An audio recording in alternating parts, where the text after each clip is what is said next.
Ги започнуваме регионалните вести. Проследете ги на станите кои што го одбележаа денот. Советниците на општина Тетово ја одржаа 31-та седница. Градоначалничката Теута Арифи пред советниците одржа експозе, додека буџетот за 2016 и проблемот со загадувањето беа меѓу точките кои предизвикаа најмногу полемика меѓу советниците. Кои проекти биле реализирани во 2015-та и кои се плановите за 2016-та? Во своето експозе пред советниците денес на 31-та седница на Советот на општина Тетово зборуваше градоначалничката Теута Арифи. Зонското паркирање, мерките против загадувањето, изградбата на патишта, најавите за решавање на проблемот со водоснабдувањето, како и најавата за реализирањето на проектот јавен превоз беа меѓу поважните точки од обраќањето на тетовската градоначалничка. На седницата беше усвоен и буџетот на општина Тетово за 2016-та. Вкупните приходи на буџетот на општината за 2016-та се планирани на ниво на 1 милијарда 952 милиони 878 милијади и 954 денари. Од советничката група на ДПА реагираа дека овој буџет е економски неоправдан и не придонесува за подигање на стандардот на граѓаните. Точката околу буџетот предизвика полемики меѓу советничките групи на ДПА и ДУИ, а советниците на ДПА, како што и најавија, не гласаа за усвојување на оваа точка. Во контекст на проблемот со загадувањето, денешниот дневен ред на седницата беше надополнет со уште една точка, која се однесува на предлог одлука за овластување на градоначалничката на општина Тетово, редовно да ја следи состојбата со загадувањето на воздухот и доколку концентрацијата на загадувачките супстанци ги надмине праговите на алармирање, да ги преземе мерките кои вклучуваат ограничување на сообраќајот на подрачјето на општина Тетово, со воведување на режим на сообраќај по системот ПАР-НЕПАР на регистарски таблици, како и да се забрани сообраќајот на подрачјето на општина Тетово. Пред советниците беше презентиран и извештајот за преземени мерки од страна на секторот за инспекцијски надзор во врска со краткорочните мерки против загадувањето на воздухот. Значи, основно што се задовме 24 часовна достапност на општинскиот локален инспекторат, за да можат граѓаните да пријават случаи за прекршување на закон. Во оваа прилика би сакал да го потенцирам бројот кој што е достапен, значи 076-294-620. На овој телефон инспекторот како сектор за инспекцијски надзор сме определиле по еден човек кој што 24 часа одговара на полиците, одговара на прашањата, презема мерки, излегува на терен во зависност од повлаките и пријавите. Второ, инспекторот за патен сообраќај заедно со подршка на Министерството за внатрешни работи и Државниот инспекторат за патен сообраќај презема мерки за намалување на сообраќајот на тешки товарни возила. Според Дурим Љума од ДПА, презентираните мерки како да не се доволни за надминување на проблемот, а треба да се работи на дислокација на депониите и слично. Од советничката група на ДУИ сметаат дека проблемот со загадувањето не е од вчера и не може да се реши денес, станува збор за наследен проблем кој сега е актуализиран. Воведување на режим во сообраќајот по принципот ПАР-НЕПАР, дислоцирање на депонии, како и водење на сметка при изградба на објекти, според Ангелка Рапетров од ВМРО ДПМН, можат да помогнат во надминување на проблемот со загадувањето. Моје мислење е дека поритно треба да се дислоцира депонијата, да се отпочне да се размислува да се градат нови населби, не да се гради во централно градско подрачје, високи згради. И доколку е можно да се воведе некоја забрана, како што е и во барањето, значи тани ПАР-НЕПАР или ден без возила. Барем по зимскиот период, кога загаденоста е најголема. Значи не е во ред да се одредуваат проценти кој колку загадува. Значи немаме соодветна студија за да утврдиме кој е најголем загадувач. Пример, јас сметам дека 9 фабрики на прашкарски бетони се најголеми загадувачи. Иако дел од нив имаат филтри за голема прашина, за ситна прашина немаат филтри. Значи, не е добро да се обвинува. Фабриката ќе престане да работи на 1 јануар. Значи, што доколку остане загаденоста иста? Значи, јас не викам дека Стилоком не е загадувач, но не е најголем загадувач. Значи, целта наша треба да биде да преземеме мерки за да ја поминеме зимата и да ја чекаме студијата. Значи, во разговор со градоначалничката слушнав дека преку ИПА ќе се изготви Значи таква анализа и ќе знаеме кој е главниот загадувач. Кога ќе знаеме кој е главниот загадувач, до година сите заедно ќе треба да преземеме мерки за наредната зима да немаме исти проблеми и да биде загаденоста помала. Според градоначалничката Теута Арифи, во време на изборниот процес, анкетите покажале дека приоритети на граѓаните на Тетово се водата, собирањето на отпадот и решавањето на проблемот со сообраќајот. Според неа сложените состојби бараат и сложени мерки, а Тетово не е единствен град каде доколку постои проблем со загадување, престануваат со работа училиштата. Како што нагласи Арифи, проблемот со загадувањето не е создаден за еден ден и не може да се реши за еден ден. Извештајот за мерките кои се преземени од страна на ЈКП во врска со загадување на воздухот пред советниците го презентираше директорот на ЈКП Джилал Цека. Тој потсети на чистењето и прскањето на улиците со соодветни средства, снабдувањето со контейнери и механизација, транспортот на сметот, а како дел од плановите за 2016 година е изградба на објект наменет за транспорт, селекција и рециклирање на отпад. На денешната седница на Советот беа усвоени и точките кои се однесуваа на програмите за работа на општината за 2016 во различни области, како и повеќе точки кои се однесуваат на урбанизмот. Министерот за животна средина и просторно планирање Нурхани Заири и градоначалникот на општина Гостивар Невзат Бејта денес ја посетија локацијата на која се изведуваат градежни работи за филтерска станица на Гостиварскиот водовод во село Вруток. Во Вруток Гостиварско денеска е пуштена во употреба новата филтер станица, со што за жителите на општина Гостивар кои се снабдуваат преку градскиот водовод ќе обезбеди чиста и здрава вода за пиење. На настанот присуствуваа министерот за животна средина Нурхани Заири, министерот за правда Аднан Јашари и градоначалникот на општина Гостивар Невзат Бејта.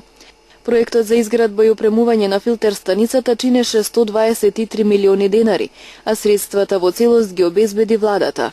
Општина Гостивар го купи земјиштето и набави трафостаница, која го снабдува објектот со електрична енергија. Јавното предпријатие Комуналец ги поврза до водните цевки со филтер станицата, за што беа вложени дополнителни 100.000 евра за завршување на овој капитален проект. За целосно заокружување на снабдувањето со здрава вода за пиење, во соработка со централната власт и меѓународните институции, швајцарската агенција СЕЦО и германската КФН банка, во текот на 2016 година треба да се заменат азбестните со ПВЦ цевки и со тоа да се заврши најголемиот инфраструктурен проект во општина Гостивар во последните 3 до 4 децении. 2015 година општина Јагуновце ја заврши со успех. Спроведени беа многу проекти кои се од витално значење за граѓаните, оцени градоначалникот Тони Коцески. Општина Јагуновце со успех ја заврши 2015 година во сите сфери во кои има ингеренции и изработивме многу проекти кои се од витално значење за нашите граѓани, оцени градоначалникот Тони Коцески. Во годинава што изминува изграден беше нов објект на градинката. Во завршна фаза е полициската станица, а беше изградена и фекална канализација во неколку населени места. Во 2015 година, како што знаете, целосно е завршена градинката во населено место Јагуновце. Во тек е јавната набавка за опрема. Очекуваме дека од Министерството за труд и социјала наскоро ќе биде донесена и опремата за градинката и дека ќе стартуваме со работа со што на дечињата од раната возраст кои екзистираат, односно кои се прифатени од градинката, ќе имаат соодветни услови како и персоналот што работи во градинката. Исто така во завршна фаза е и полициската станица во Јагуновце, со што навистина се покаже дека општина Јагуновце и како е стратешка општина и е квалитетна, е од интерес за еден ваков објект кој на поширокиот регион ќе го одржува јавниот ред и мир согласно своите ингеренции. Во овој период работевме и на многу други инфраструктурни проекти. Целосно ја завршивме фекалната канализација во населено место Јажинце и канализацијата е во тек. Целосно го завршивме колекторот од населено место Шемшо до населено место Сиричино и сите граѓани се приклучени и е пуштена во употреба. Исто така изградивме анекс на проект со што фекалиите, значи не се изфрлат во Вардар пред населено место Сиричино, туку после населено место Сиричино. Дополнителен проект. Обезбедивме финансиски средства за фекална канализација за населено место Сиричино, значи се работи за и секундарна и примарна мрежа. Проектот е во тек и очекуваме 2015 година целосно да го завршиме. Ние сме првата општина од Полошкиот регион што ги искористивме средствата од Европската инвестициона банка и почнавме со градба на нова фекална канализација во населено место Егуновце. Тоа е проект некаде околу 430.000 евра, каде што освен колекторскиот систем се опфаќа целосно и секундарната мрежа во ова населено место. Исто така, проектот предвидува понатаму да може да се работи на истиот колекторски систем за населените места Подбриџе и Јанчиште и очекуваме дека и тоа во наредната година ќе аплицираме да видиме дали ќе успееме да ги завршиме овие проекти. Во годинава што изминува, општината оствари повеќе проекти за патната инфраструктура. Градоначалникот Коцевски очекува во наредната година локалните патишта да бидат обновени речиси во сите населени места каде што е потребно. Работевме на патната инфраструктура, целосно е асфалтиран патот во населено место Копанце, а исто така имаме обезбедени средства и за други патишта во нашата општина. Значи во 2016 година очекуваме од средствата од Светска банка да се завршат целосно локалните патишта од регионалниот пат до центарот на населено место Рогачево и од регионалниот пат до преку Подбреџе, Ротинце до населено место Копанце. Исто така работевме и на многу помали локални патишта со изградба на бекатон плошки скоро во сите населени места и очекуваме дека наскоро дури ќе немаме и локален пат што не е поплошен или што не е асфалтиран. Така да планот е во 2016 година, да не речем 100%, меѓутоа 90% да биде целосно покриена со патна инфраструктура. Во 2015 година во неколку населени места кои гравитираат во општина Егуновце беа подобрени условите во училиштата со реконструкција на објектите. Изградени беа и неколку мини спортски игралишта. До комплетирање на овие проекти се очекува во 2016. Целосно е извршено изградено ново парно огрејање во основното училиште Шемшово. Целосно е промената кровната конструкција на основно училиште Симче Настевски во Вратница. Во тек е јавна набавка и значи ќе менуваме прозорци и врати во основните училишта во Јанчиште и во основното училиште во Работинце. Исто така во многу училишта изградивме и спортски објекти. Значи во тек е, односно првата фаза од изградбата на спортско игралиште, на мини спортско игралиште во населено место Прелюбиште, исто така изградивме во населено место Јажинце, а во 2016 година планираме значи за сите овие спортски терени кои се изградени во прва фаза со една колективна јавна набавка да извршиме оградување и осветлување на истите игралишта. Можам да кажам дека општина Егуновце е меѓу ретките општини што нема ниту еден денар долг према никого, значи ја завршуваме успешно, исплатени се сите оврски спрема сите изведувачи во нашата општина и се што сме работеле е со обезбедени финансиски средства. Така да со нови сили, со буџетот во 2016 година очекуваме со нови изворни приходи од нашите граѓани, од благодатоциите од владата на Република Македонија да извршиме и многу други проекти. И во оваа прилика на крајот би сакал на сите граѓани на општина Егуновце, на сите гледачи на радиотелевизија КИС да им ја честитам новата 2016 година, да им посакам многу здравје, среќа, љубов и благосостојба на секој човек, на секое семејство и со надеж дека новата 2016 година на сите ќе ни биде поуспешна од 2015 година. И следната година општината ќе работи на подобрување на условите во кои живеат граѓаните, од патната инфраструктура се до образование и поддршка на спортот. За реализација на сите проекти на располагање е буџетот на општина Егуновце за 2016 година од 100 милиони денари. Во билтенот на случување регистриран од полицијата се бележат повеќе настани. Приведени се лица кои нелегално продавале петарди. Во пожар во Мала Речица изгорел подпокрив на куќа. Тетовската полиција соопшти дека вчера попладне пронајдени и одземени се близу 4000 парчиња разновидна пиротехника, најмногу петарди на 3 импровизирани тезги поставени на плоштадот во Тетово. Тројцата продавачи од кои се одземени петардите приведени се и задржани во СВР Тетово, а набрзо потоа се пуштени и ќе се соочат со соодветни поднесоци. 19-годишник и 22-годишник од тетовското село Долно Палчиште пријавиле дека вчера околу 4 часот во гостителски објект во Чегране физички биле нападнати од повеќе непознати лица. По вербалната расправија со напаѓачите, тие се нафрлиле врз нив и почнале да ги удираат, а потоа ги извадиле надвор од објектот и продолжиле со тепање.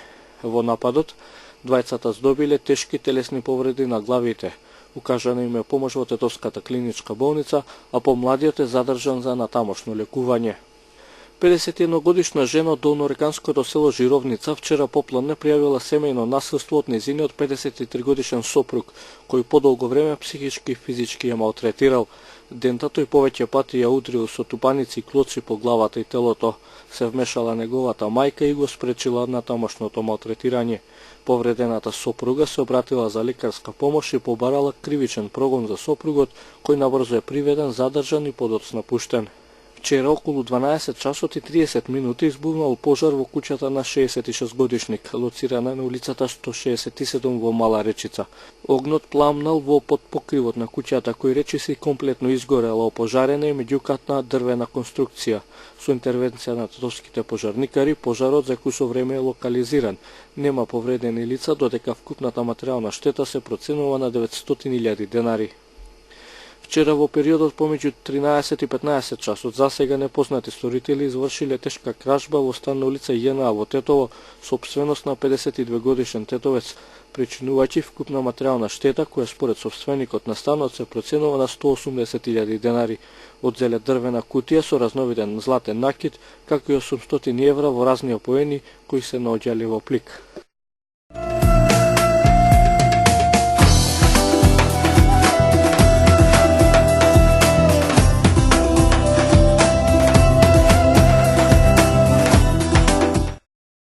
Кривичниот совет на Оделението за организиран криминал и корупција при Основниот суд Скопје 1 донесе одлука Зоран Верушевски да биде пуштен на домашен притвор.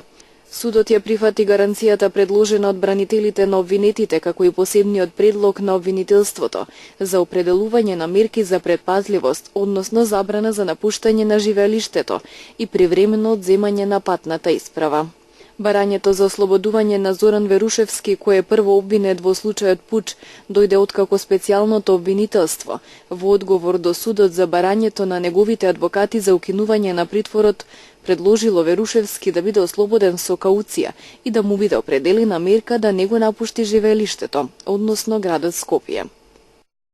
Министерот за животна средина Нурхан Заири за 24 вести вели дека мерките кои итно ги побараа повеќе невладини еколошки организации на вчерашниот протест се совпаѓаат со тие што ги предложи Министерството, но најголем дел од нив владата не ги прифати како обврзувачки, а одреден дел во вид на препораки. Заири вели дека очекува градоначалникот Трајановски итно да ги прифати решенијата во однос на воведување на така наречен пар-непар сообраќајен режим и намалување на цената на градскиот превоз. Според информациите, токму оваа мерка се очекува да се воведе во Тетово. Од владата пак немаат коментар за мерките и барањата на демонстрантите. На вчерашниот протест до премиерот беа испорачани конкретни итни мерки за подобрување на состојбата со воздухот. Демонстрантите дадоа рок до 15 јануари, во спротивно велат ќе ги радикализираат протестите. Воздухот утрово е најзагаден во Тетово и во Скопје. Високи концентрации на PM10 честички во воздухот има и во Битола и Кичево.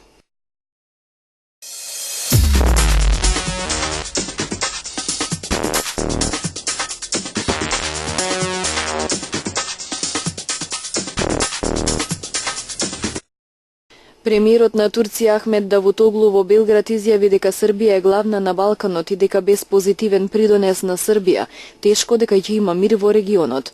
Тој истакна дека Турција го поддржува диалогот на Белград и Приштина и дека тој диалог е еден од факторите за ублажување на тензиите во регионот, како и фактор кој ја отвара вратата на Европската унија на Србија. Кога станува збор за соборување на рускиот бомбардер во Сирија, Давутоглу кажа дека неговата земја не сака тензиите да се зголемат и да ескалираат. Две лица се уапсени од белгиските власти под сомневање дека планирале терористички напади на символични места во Брисел на новогодишната ноќ, соопшти федералниот обвинител на Белгија. Полициската антитерористичка рација се одржала во Брисел, во источната провинција Лиеш и во фламандски Брабан, централна Белгија, во неделата и понеделникот. Биле уапсени 6 лица за време на операцијата, 4 подоцна биле ослободени. 2 од осумничените биле уапсени. Според обвинителите, тие немаат директна врска со нападите во ноември во Париз, кога загинаа 130 лица. Според обвинителите, полицијата пронашла воена облека и пропаганден материјал на Исламска држава при претрес на домовите на осумничените. Сепак не се најдени оружје и експлозив.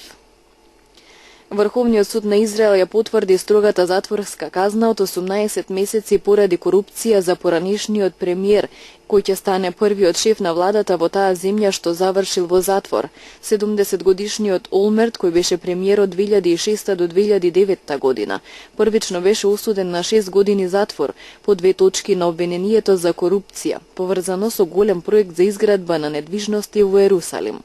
Денес Врховниот суд го ослободи од едната точка од обвинението, ја намали неговата казна на 18 месеци затвор по другата точка. Олмерт е ослободен од обвинението дека примил мито од 117.150 евра, пишува во пресудата на 5 теми на судии, но е осуден едногласно дека примил мито од 14.600 евра. Ирачката национална телевизија јави дека премиерот Хајдер Ал-Абади пристигнал во Рамади со цел да го одбележи ослободувањето на градот од милитантната група Исламска држава. Ирачкиот командант генералот Ахмед Ал-Белави заедно со премиерот оствариле средба со представници на безбедносните сили на локалните власти. Ирачката војска вчера целосно го ослободи градот Рамади, пошто Абади вети дека Ирак ќе биде ослободен од милитантите. Тој во телевизиско обраќање изјави дека наскоро ќе биде ослободен и градот Мосул, што според него ќе представува последен удар врз екстремистите. Снег и град го отежна авионскиот сообраќај широм Соединетите Американски држави во еден од најпрометните викенди, откако во бури загинаа 44 луѓе за време на божичните празници. Најлоша е ситуацијата на аеродромите во Чикаго, каде стотици летови се откажани, откако градот беше зафатен од смрзнат дожд. Повеќе од 30 сантиметри снег се очекува на југозапад во Висконсин, како и на југоисток во Минесота, а снег веќе падна во Ајова, во Небреска и во Мисури.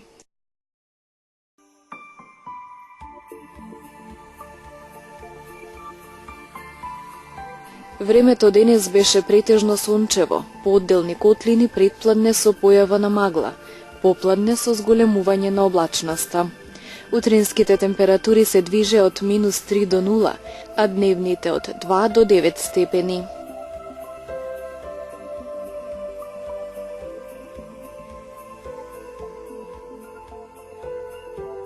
Според метеоролозите утре не очекува променливо облачно и постудено време. Ќе дува умерен до засилен северен ветер. Утринските температури ќе се движат од -9 до -2, а дневните од -1 до 3 степени.